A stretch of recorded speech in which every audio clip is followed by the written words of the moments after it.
مجھ سے وعدہ کیا تھا کہ اب میری شادی ابلیس کے خاندان کی ایک کنواری جنزادی سے کراؤ گے اور ساتھ ہی تم اتنے طاقتور نہیں ہو کہ ایک جنزادی اور خاص کر ایک ابلیس زادی کو اپنے زیر رکھ سکو۔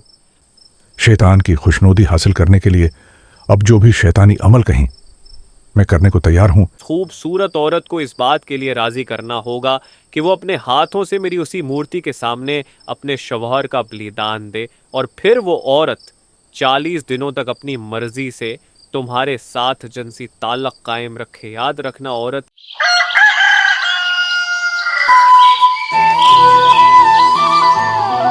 ایک وقت کا قصہ ہے، ایک گاؤں میں نادر شاہ نام کا ایک وکٹر رہا کرتا تھا جو کالا جادو کالا حلم کرتا تھا۔ وہ اپنے خوابگاہ میں نیند کے انتظار میں سو رہا تھا، پر نیند تھی کہ انہیں کا نام ہی نہیں لے رہی تھی۔ نادر شاہ بڑے پریشان ہو کر اپنی خوابگاہ سے اٹھا اور اپنے تخانے کی طرف چل پڑا۔ تخانے میں سامنے ایک مورتی پڑی تھی۔ نادر شاہ بڑے احترام سے مورتی کے سامنے جا بیٹھا اور بڑے احترام سے منترے پڑھنے لگا۔ تھوڑی ہی دیر بعد مورتی کے اونکھ کھلنے لگی۔ اونکھ کیا ماجرا ہے نادر شاہ، جو تم نے مجھے اتنی رات کو جگا دیا؟ اوخر کیوں یاد کیا مجھے؟ اوقا میں تو تمہیں ہر ٹائم یاد کرتا ہوں، اٹھتے سوتے بیٹھتے جاگتے میں تجھے ہی یاد کرتا ہوں اور تیرا ہی عبادت کرتا ہوں۔ بس زیادہ باتیں نہ بناؤ اور اپنا مدعا بیان کرو۔ میرے اوقا میں اس تنہائی کی زندگی سے تنگ ہو چکا ہوں۔ میں چاہتا ہوں کہ میری بھی اولاد ہو، میرا بھی کوئی وارث ہو، میرے بھی بیوی بچے ہوں جو بڑھاپے میں میرا سہارا بن سکے۔ اب کو یاد ہے نا اوقا، آپ نے مجھ سے وعدہ کیا تھا کہ اب میری شادی ابلیس کے خاندان کی ایک کنواری جنزادی سے کراؤ گے، اور ساتھ ہی آپ نے مجھ سے یہ بھی بشارت دی تھی کہ اس کے بطن سے جنم لینے والے میرے وارث میں انسانوں اور جنات دونوں کی خصوصیات ہوگی۔ وہ انس جن دونوں سے کہیں زیادہ طاقتور اور شیطانی قوتوں کا بیتاب بادشاہ ہوں گے۔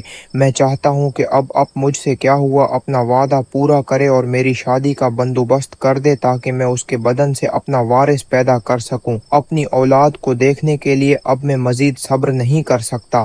میں اپنی زندگی کے 40 سال صرف اور صرف اب کی خوشنودی کے لیے وقف کر کے صبر کرتا آیا ہوں، لیکن اب میں باپ بننے کی اپنی اس فطری خواہش کو مزید نہیں دبا سکتا۔ مجھ پر رحم کرے میرے اوقا۔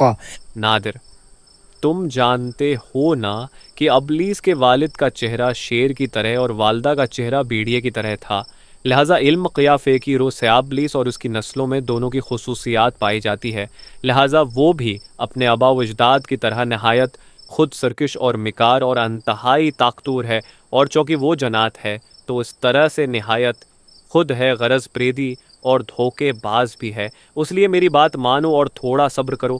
ابھی تم اتنے طاقتور نہیں ہو کہ ایک جنزادی اور خاص کر ایک ابلیس زادی کو اپنے زیر رکھ سکو۔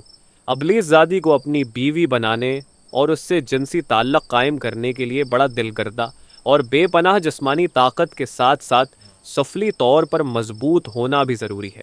تمہیں ابھی مزید چلا کشی کر کے ہمارے آقا ابلیس کی عبادت کرنی ہوگی۔ تم ابھی شیطانی طاقتوں کے بارے میں کچھ نہیں جانتے۔ انہیں اپنے اعمال سے خوش کر کے یہ باور کرانا ہوگا کہ تم واقعی ایک ابلیس زادی کے قابل بن چکے ہو۔ شیطان کو راضی کرنا بہت مشکل عمل ہے۔ مجھے نہیں لگتا کہ تم یہ سب کر پاؤ گے، وہ غضبناک شیطانی۔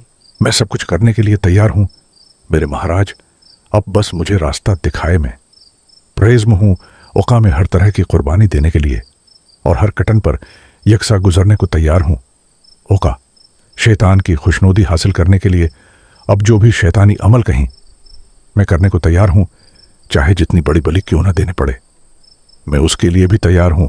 اب بس راستہ دکھائے، اس پر چلنا میرا کام ہے۔ اب جو کہیں میں کر گزروں گا۔ تم بڑے ضدی ہو نادر، جب تم ارادہ کر لو تو کسی صورت باز نہیں ہوتے۔ مجھے پتا تھا کہ تم آج بھی میری ایک نہیں مانو گے۔ اگر تمہیں یقین ہے کہ تم واقعی یہ سب کچھ کر سکتے ہو تو پھر ٹھیک ہے، میری بات ہے۔ غور سے سنو، 7 راتوں تک سورج ڈلنے کے فورا بعد سے سورج کی پہلی کرن نکلنے تک یہی اس جگہ برینا کڑے رہ کر ناپاک حالت میں تمہیں اسی شیطانی منتر کا جاپ کرنا ہوگا جو ہم نے تمہیں پہلی ہی ملاقات میں ازبر کرایا تھا۔ تم یہ عمل کسی بھی قمری مہینے کے آخری 7 راتوں میں کر سکتے ہو۔